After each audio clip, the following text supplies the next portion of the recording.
Hello everyone, welcome to my YouTube channel. अगर आप भी बीएससी केमिस्ट्री फाइनल ईयर में हैं तो सबसे बड़ा क्वेश्चन कुछ ही दिनों बाद आपके माइंड में ये आएगा कि आगे चलकर क्या करें। एमएससी केमिस्ट्री करें, एमबीए करें या कुछ और करें, गवर्नमेंट जॉब के लिए प्रिपेयर करें। बहुत सारे क्वेश्चन हैं जो कि माइंड में आते हैं जब हम अपनी बीएससी कंप्लीट करते हैं, और ये सब कुछ मेरे साथ भी हुआ था। अगर आपके आगे चलकर आप ये सोचते हो कि मुझे एमएससी केमिस्ट्री करना है तो इस वीडियो को आप जरूर देखिएगा। वीडियो को शुरू करने से पहले एक छोटा सा डिस्क्लेमर देना चाहता हूं कि इस वीडियो को बनाने का मकसद किसी को डिमोटिवेट करना नहीं है। साथ ही साथ आप जो बातें मैं इस वीडियो में बता रहा हूं उन्हें सुनिएगा, समझिएगा और उसके बाद जो डिसीजन आपको बेस्ट लगता है वो लीजिएगा, क्योंकि आप जो अपने लिए डिसीजन लेंगे वो डेफिनेटली बेस्ट होगा। इस वीडियो में हम बात करेंगे कुछ पॉइंट्स की, जिन पॉइंट्स के आधार पर आपको ये डिसाइड करने में काफ़ी ज़्यादा हेल्प मिलेगी कि आगे चलकर मुझे एमएससी केमिस्ट्री करना चाहिए या नहीं चाहिए। देखिए, जब मैंने एमएससी केमिस्ट्री किया था, ये बात है 2009 की। उस समय न तो यूट्यूब के वीडियोस हुआ करते थे, न इतना इंटरनेट होता था कि गूगल पर जाकर कुछ सर्च कर सकें। तो हमने तो जो हमारे फ्रेंड कर रहे हैं या फिर जो हम आसपास देख रहे हैं उसके आधार पर अपना डिसीजन ले लिया। लेकिन मैं चाहता हूं कि आप इस जनरेशन में, जबकि सब कुछ इंफॉर्मेशन हमारे पास अवेलेबल है, तो आप सोच समझकर डिसीजन लो। क्योंकि ऐसा ना हो कि एमएससी केमिस्ट्री करने के बाद आपको लगे कि काश हमें ये सारी बातें पहले पता होती। इस वीडियो में कुछ पॉइंट्स हैं जिसके आधार पर हम बात करेंगे। तो सबसे पहला पॉइंट है केमिस्ट्री में इंटरेस्ट। आप ये असेसमेंट कीजिए कि केमिस्ट्री में मुझे कितना इंटरेस्ट है। बीएससी में जनरली क्या होता है, हमारे बॉटनी केमिस्ट्री जूलॉजी होती है, या फिजिक्स केमिस्ट्री मैथ्स होती है, या आपके और भी कोई अलग अलग कॉम्बिनेशंस होंगे। तो वहां पर आपको 3-4 सब्जेक्ट पढ़ने को मिल जाती है। अगर आप एमएससी केमिस्ट्री करेंगे तो देखिए, आपको फिजिकल केमिस्ट्री पढ़ना है, ऑर्गेनिक केमिस्ट्री पढ़ना है, हेट्रोसाइक्लिक केमिस्ट्री पढ़ना है, मेडिसिनल केमिस्ट्री पढ़ना है। तमाम तरह की सब्जेक्ट जो कि केमिस्ट्री से रिलेटेड है और वो भी एडवांस लेवल की, ये सब आपको पढ़ना है 2 साल तक। तो क्या आप इसके लिए तैयार हैं? आप तैयार तभी होंगे जब आपका केमिस्ट्री में इंटरेस्ट होगा। तो सबसे पहला पॉइंट है केमिस्ट्री में इंटरेस्ट। अब आपको ऐसा लगता है कि यस, केमिस्ट्री में तो इंटरेस्ट है, तो मेरा जो सेकंड पॉइंट है उसे आप ध्यान से सुनिएगा। देखिए, आज के समय में क्या हो रहा है कि हम जब हमारी जॉब लगती है उसके बाद हम कंपैरिजन करते हैं आईटी जॉब्स के साथ, या जो मैनेजमेंट की जॉब्स हैं उनके साथ हम कंपैरिजन करते हैं एमएससी केमिस्ट्री जॉब्स का, जो कि सरासर गलत है। जी हां, अगर आप एक एमएससी केमिस्ट्री पास आउट हैं, आपकी जॉब लगी है, और आप अगर कंपैरिजन कर रहे हैं सैलरी वाइज एक बीटेक से, जो कि कंप्यूटर साइंस में बीटेक है, या फिर कोई एमबीए है, उनसे अगर आप कंपेयर करेंगे ऐसे स्टूडेंट जो कि बीटेक और एमबीए अच्छे कॉलेजेस से किए हैं, तो आपको हमेशा अपनी सैलरी कम लगेगी। जी हां, अभी 2023 में, या जो पिछला साल था 2022, उसमें जो सैलरी रेंज है एमएससी केमिस्ट्री पास आउट, एक जनरल ट्रेंड में आपको बता रहा हूं, हो सकता है कि आपको उससे कुछ ज़्यादा सैलरी भी मिल जाए या आपको उससे कुछ कम सैलरी भी मिल जाए। 15,000 से लेकर 25,000 पर मंथ, ये एक एवरेज सैलरी है जो कि एमएससी केमिस्ट्री स्टूडेंट को मिल रही है। अब यहां पर बहुत सारे ऐसे बच्चे होंगे जिन्हें ये सैलरी बहुत ज़्यादा लग रही होगी, और बहुत सारे ऐसे बच्चे होंगे जिन्हें ये सैलरी बहुत बहुत कम लग रही होगी। तो देखिए, हर जो स्टूडेंट होता है, हर इंसान का परसेप्शन अलग अलग होता है चीज़ों को देखने का। तो आपको ये क्या लग रहा है, आपको ये सैलरी कम लग रही है, आपको ये सैलरी ज़्यादा लग रही है, उसके हिसाब से आपको डिसीजन लेना है। क्योंकि मोस्ट ऑफ द कंपनीज जो कि MSc chemistry pass out student को रिक्रूट करती है वो यही सैलरी ऑफर कर रही है। एक्सेप्शनल केसेस हर जगह पर होते हैं। और मैं एक बात और क्लियर कर दूं कि यहां पर मैं प्राइवेट जॉब्स के बारे में बात कर रहा हूं, क्योंकि मेजॉरिटी ऑफ जो स्टूडेंट हैं उन्हें तो प्राइवेट जॉब ही मिलेगी। तो एक्सेप्शनल केसेस को अगर छोड़ दें तो सैलरी का रेंज यही है, ये आपको ध्यान में रखना है। क्योंकि मैं पिछले कई सालों से वीडियोस बना रहा हूं एमएससी केमिस्ट्री और बीएससी केमिस्ट्री स्टूडेंट के लिए, तो मेरे पास जो एक कमेंट है लगातार आता है कि सर सैलरी बहुत कम है, सर मुझे 13,000 पर मंथ की सैलरी ऑफर हो रही है, सर मुझे 15,000 पर मंथ की सैलरी ऑफर हो रही है, मैंने बीएससी प्लस एमएससी अपने 5 ईयर मैंने इन्वेस्ट किए हैं। तो देखिए, आपको बाद में ये पता ना लगे, मैं पहले ही आपको ट्रेंड के बारे में बता रहा हूं। 15,000 से लेकर 25,000 पर मंथ, ये अभी करंट में 2023 में जनरल ट्रेंड है सैलरी का। अब आप बोलेंगे कि मैं ये सैलरी रेंज के साथ भी मुझे ये सारी बातें मैं एक्सेप्ट करता हूं। अब बात आ जाती है कि अगर आप जॉब लगने के बाद ये चाहते हैं कि मेरी बहुत अच्छी ग्रोथ हो, मैं फटाफट से ग्रोथ कर लूं और कंपनी में अच्छी पोजीशन पर पहुंच जाऊं एमएससी केमिस्ट्री डिग्री के साथ, तो क्या ये पॉसिबल है? बिल्कुल नहीं। जी हां, क्योंकि अगर आपने एमएससी केमिस्ट्री किया है और आप सोचते हैं या आप ऐसा चाहते हैं कि मैं प्राइवेट कंपनी में बहुत जल्दी ग्रो हो जाऊं, तो ये मुश्किल है। देखिए, नामुमकिन तो दुनिया में कुछ भी नहीं है, लेकिन मुश्किल है। क्यों मुश्किल है वो मैं आपको यहां पर समझाऊंगा। देखिए, अब पीएचडी जो केमिस्ट्री स्टूडेंट हैं जो कि इंडस्ट्रीज में आ रहे हैं, उनके नंबर्स भी काफ़ी बढ़ गए हैं। आप देख रहे होंगे, आप जहां पर भी रहते हैं वहां पर आप देखिए कितने ऐसे बच्चे हैं जो पीएचडी केमिस्ट्री कर रहे हैं।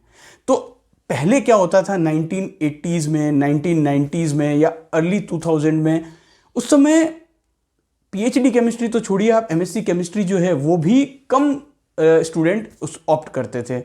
तो तब क्या होता था कि बीएससी केमिस्ट्री बेस पर भी हम देखते थे कि प्राइवेट जॉब्स में बहुत अच्छी सैलरी मिल रही है, बहुत अच्छी ग्रोथ हो रही है। ये खुद मैंने भी देखा है कि कई ऐसे लोग थे जो बीएससी केमिस्ट्री के दम पर एजीएम बने या और भी जो ऊपर ऊपर की जो पोजीशंस होती है कंपनी की, वहां पर पहुंचे। लेकिन अभी ये बहुत ज़्यादा मुश्किल है, क्योंकि अब पीएचडी के साथ आपका सीधा सीधा कॉम्पिटिशन होगा।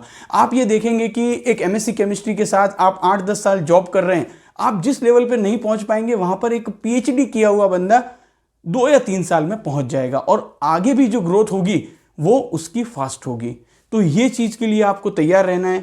अगर आप ऐसा सोचते हैं कि मैंने मास्टर डिग्री ले ली है और उस दम पे मैं बहुत ज़्यादा ग्रो कर लूँगा, तो अमूमन देखा गया है कि ऐसा पॉसिबल नहीं हो पाता है। फिर मैं दोहरा रहा हूँ, एक्सेप्शनल केसेस आपको हर जगह मिलेंगे। हम यहाँ पर जो बात कर रहे हैं वो एक जनरल ट्रेंड के आधार पर कर रहे हैं कि मोस्ट ऑफ द केसेस में क्या होता है। अब आप देखेंगे कि इवन मैं कई बार ऐसा देखता हूँ और मुझे विचार आता है ये कि आखिर कब तक एक स्टूडेंट पढ़ता ही रहेगा। हम ये देख रहे हैं कि पीएचडी केमिस्ट्री भी अभी एक ऐसा हो गया है कि बहुत ही कॉमन हो चुकी है चीज़। अब पोस्ट डॉक्टरेट केमिस्ट्री का ज़माना आ गया है। मैं देखता हूँ कि मैं खुद जिस इंडस्ट्री में काम कर रहा हूँ या पहले भी मैंने जहाँ पर काम किया, वहाँ पर पोस्ट डॉक्टरेट जो आते हैं जब कैंडिडेट, कोई यूएस से पोस्ट डॉक है, कोई यूके से पोस्ट डॉक है, कोई कनाडा से पोस्ट डॉक है, कोई चाइना से पोस्ट डॉक है, कोई इटली से पोस्ट डॉक है। तो जब वो आते हैं तो उनको जो पोजीशन मिलेगी वो डेफिनेटली जो पीएचडी है उनसे भी हायर पोजीशन मिलती है और आगे जो उनकी ग्रोथ होती है वो भी उतनी ही फास्ट होती है। तो आप समझ सकते हैं कि जब पोस्ट डॉक्टरेट केमिस्ट्री जो स्टूडेंट हैं वो जब आएंगे तो एमएससी केमिस्ट्री के लिए ग्रो करना कितना ज़्यादा डिफिकल्ट होगा। देखिए, एक बात है जो मैं आपको कहना चाहता हूं कि एमएससी केमिस्ट्री के बाद जॉब आपको मिल जाएगी, लेकिन सैलरी का फैक्टर, ग्रोथ का फैक्टर, ये जो ऐसी चीजें हैं जिसका सामना आपको हमेशा करना पड़ेगा।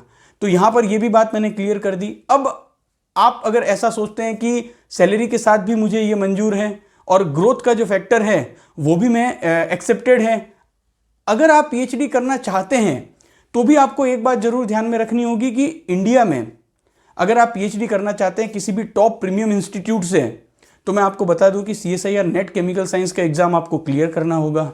उसके बाद आप 5 सालों तक आपको फेलोशिप मिलेगी, जो कि करंटली अभी 31,000 प्लस HRA है इनिशियल 2 इयर्स के लिए, और जो नेक्स्ट 3 इयर्स होते हैं उसके लिए आपको 35,000 प्लस HRA मिलता है।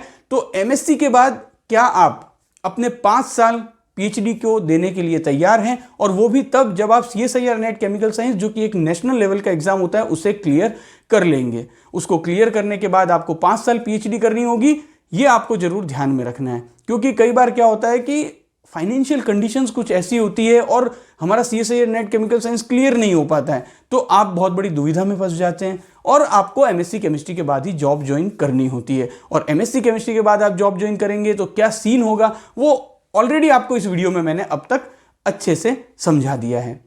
पीएचडी की जॉब की क्या डिमांड है? अब आपके मन में ये क्वेश्चन जरूर आ रहा होगा कि सर पीएचडी करके अगर हम आएंगे तो क्या हमें बहुत अच्छी सैलरी मिलेगी?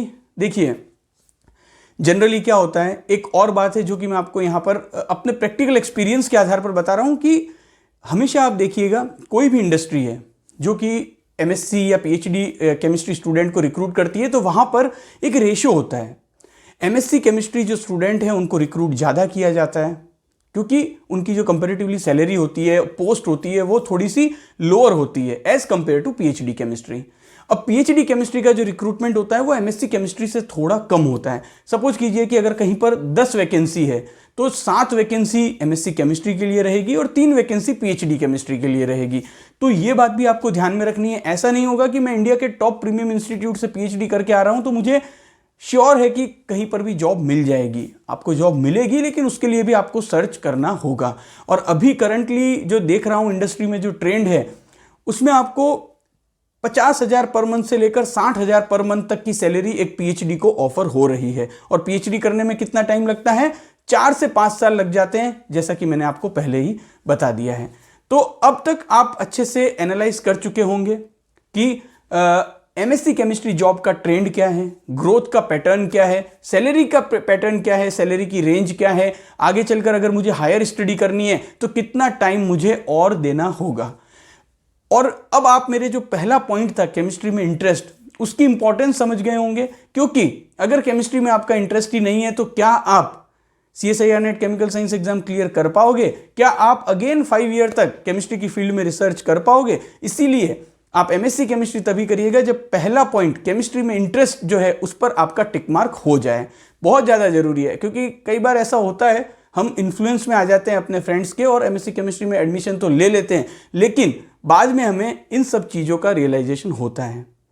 अब बात करेंगे एक और पॉइंट की जो कि बहुत ज़्यादा इंपॉर्टेंट है।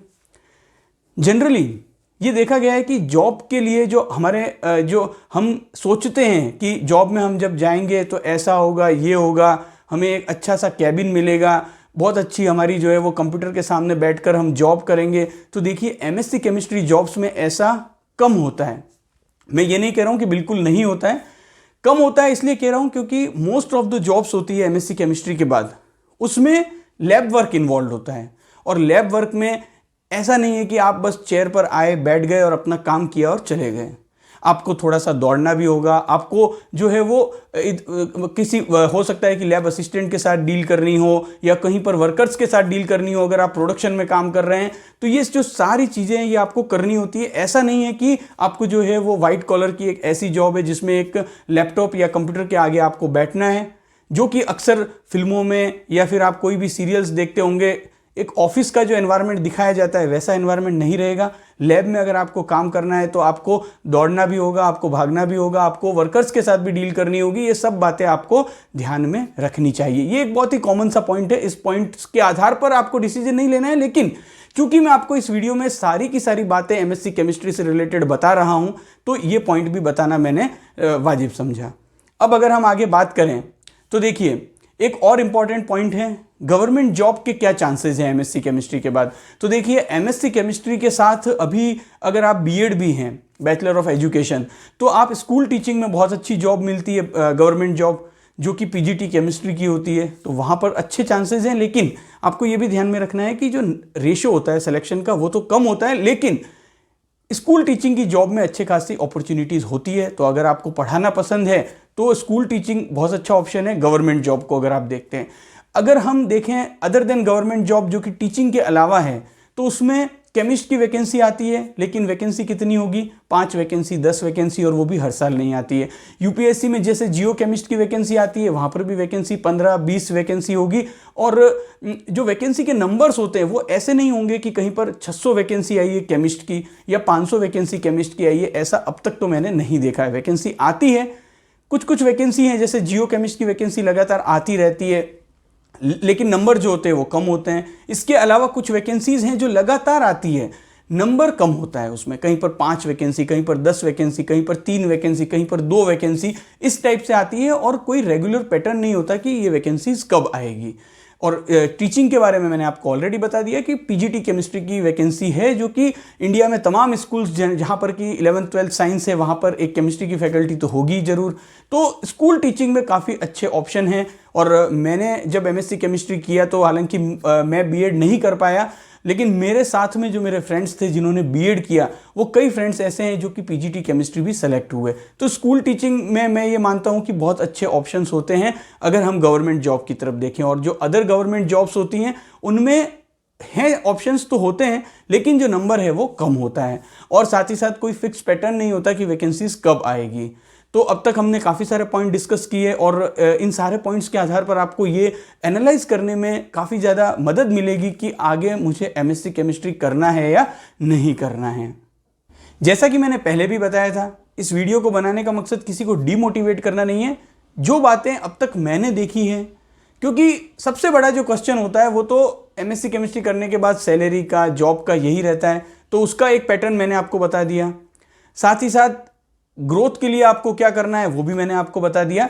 अब अल्टीमेटली डिसीजन आपका है कि आपको एमएससी केमिस्ट्री करनी है या नहीं करनी है, एंड आई एम श्योर कि जो डिसीजन आप अपने लिए लेंगे वो सबसे बेस्ट होगा। वीडियो अगर अच्छा लगा हो तो इसे अपने सभी बीएससी फ्रेंड्स के साथ भी शेयर करिएगा जो आगे चलकर एमएससी केमिस्ट्री करने वाले हैं। Thank you for watching this video.